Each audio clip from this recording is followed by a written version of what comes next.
So I think from our perspective at the Society of Women Engineers, we think climate is the critical issue. The issue becomes attracting women to the field in the first place. Climate affects this. Girls will ask themselves, can I see myself doing this? I think if Britney Spears might have been an engineer, we might have more women being engineers. And I was also thinking this morning, there's been some recent, there have been some recent articles about the original selection of the astronaut corps back in the early 1960s. And there was a group of women that was being looked at the same time as a group of men. And for a lot of the physiological factors, the women actually were better suited for space travel than men. They picked the men. And I have to kind of wonder what might have happened if they had done the opposite, and if we would have had role models 45 years ago.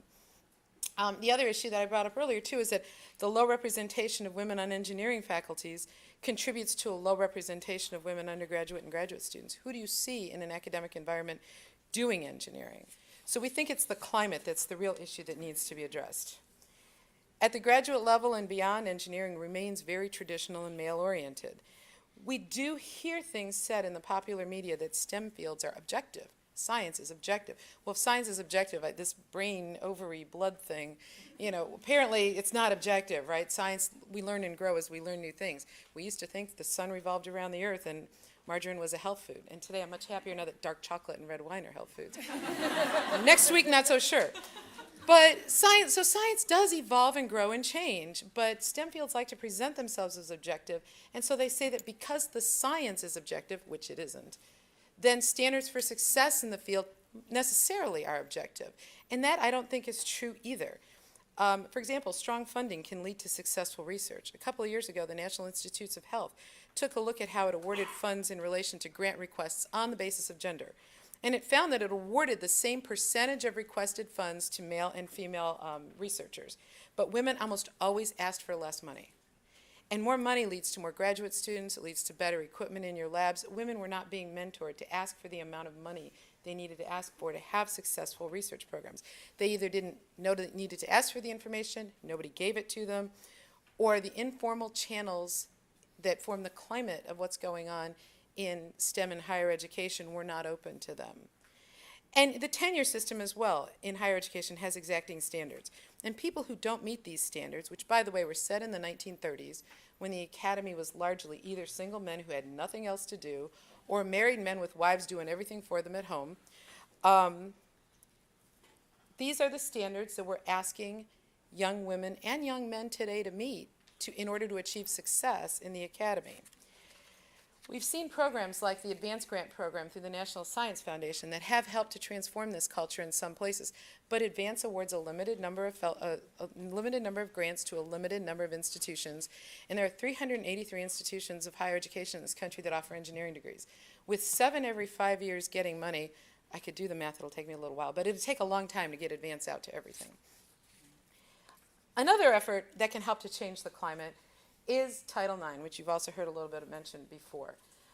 In 2004, at the request of Senators Wyden and Boxer, the Government Accountability Office issued a report on Title IX and STEM to see whether the 4 federal funding agencies that provided the most funding to STEM fields, which were NASA, the Department of Energy, the Department of Education, and the National Science Foundation, were living up to their obligations under the law, which was basically to ensure that the institutions, the educational institutions they were funding, were running their programs on a basis that did not discriminate on the basis of gender.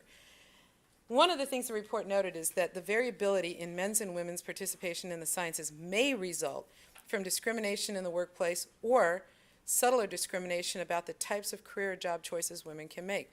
If women see the path to success as being something that only a few people who conform to the standards of the people who have come before can achieve, they may start to make choices early on about not wanting that.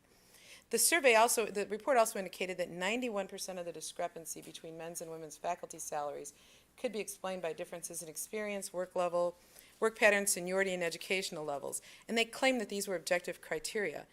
But it also failed to explore whether some of these personal choices resulted from working conditions that negatively affected women more than men. One of the things about the tenure process is that it coincides, the tenure process ends at about the age of 35. By the time a woman gets her PhD, anybody gets a PhD, does 2 years in postdoc, gets tenure, you're 35. That coincides with most years when people would like to start raising a family. And if you have to decide on something that you can't ever do again, having a kid, versus something you might do later, getting tenure, chances are you're going to do the can't ever do again piece of this. And so that starts to drive some women out, and getting back into the academy can be kind of difficult. A report that came out in June of 2008 from the Harvard Business Review actually discussed, in the information technology industry, 5 what they called antigens that affected the participation of women in information technology. Masculine-oriented culture that can sometimes be hostile, severe isolation, mysterious career paths, systems of reward that emphasize risk-taking, and extreme work pressures. And these are some of the things that when David was talking, how men are hardwired to be a particular way from an early age. I was thinking exactly about this slide, because that sort of hardwiring behavior leads to this as a system of reward.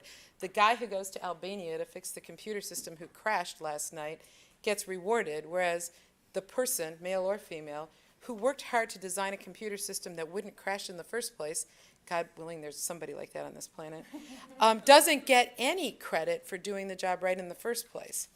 And we see that every time I give this presentation, women look at these 5 bullets and say, yep, that sounds about right. That sounds like the sort of thing that I find kind of a negative in the engineering climate. But on the other hand, in the biotech industry, you can see there a number of other characteristics of an environment, more communal, flatter, more interconnected forms of workplaces. And in the biotech industry, women have a higher probability of success, and it doesn't hurt the success for men either.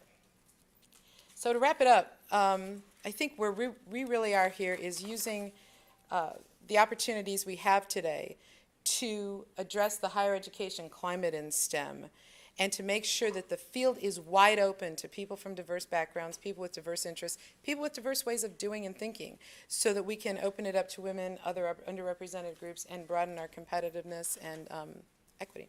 Thanks.